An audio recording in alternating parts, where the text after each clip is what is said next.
Hallo. Ja, je denkt, aha, dat wordt lekker niet in mijn rijtje. Heerlijke verse groenten, lekkere uitjes, lekkere kruiden, noem maar op.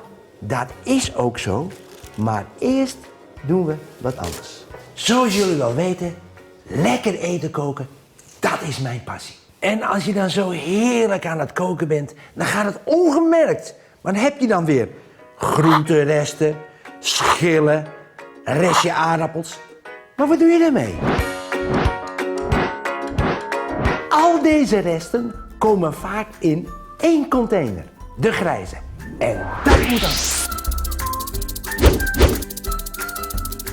En als je nou bedenkt dat we met 50.000 mensen in deze prachtige gemeente zijn, dan hebben we het over een berg van 150 vuilniswagens vol. Ongelooflijk, hè?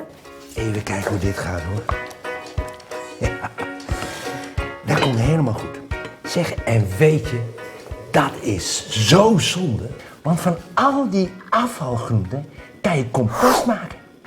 En compost is juist nu zo verrijkend voor de bodem, voor alle groenten die erop groeien.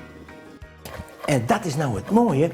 Heel veel mensen uit onze prachtige gemeente, die dachten, daar moeten we wat aan doen. En ze staken de handen uit de mouwen en ze bedachten dit. Vind je dat niet een goed? Maar niet alleen de volwassenen, hoor, zijn zich er bewust van. Ook de kinderen. Jazeker, Rijtse. Wij zijn er hier op school ook mee bezig. In elke klas staat een biobakje. Daar gooien we dan ons fruitafval in. En dat gooien we dan hier in de groene container. Ja, en nu kan er ook compost van gemaakt worden. En dat is goed voor onze planten en de bodem. Kijk nou eens wat ik hier heb. Als je nou lekker aan het kokkerellen bent, heb je altijd afval. Hier, plastic, blikjes en natuurlijk het snijafval. Doe het nou zo. Het snijafval, hupsakee, in het biobakje en dan het plastic en het blikje in de grijze container.